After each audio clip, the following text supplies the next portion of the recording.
আজকে রক্তদান শিবির চলছে শব্দের উদ্যোগে ডিস্ট্রিক্ট শব্দ তার উদ্যোগে রক্তদান শিবির হচ্ছে হোটেল বঙ্গবন্ধু। এখনো পর্যন্ত কতগুলো রক্ত এসছে? এখনো পর্যন্ত প্রায় 100 কাছাকাছি রক্তদাতা চলে আসছে। টার্গেট কত? আমাদের টার্গেট এবারে 300।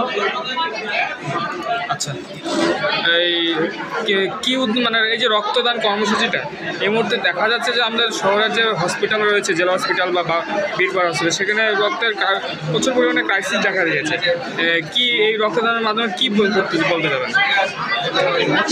গ্রীষ্মকালে রক্তের একটা ক্রাইসিস তৈরি হয়, এই বছর আরও বেশি হয়েছে, কারণ এবছর নির্বাচন কমিশনের মাধ্যমে যে বিধিনিষেধগুলো আছে এখনও নির্বাচনের একটা বিধিনিষেধ ওঠেনি, তার ফলে এই বছর এই রক্তের সংকট আরও বেশি করে দেখা গেছে।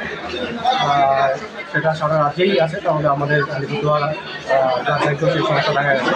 সেই সমস্যার কিছুটা সংকট মেটানোর জন্যই আমাদের সরকারের উদ্যোগে এত বড় ক্যাম্পের একটা আয়োজন করা হয়েছে। এটা এখনো চলছে, আর লোক আসবে, আশা করি দিতে হবে পারবে।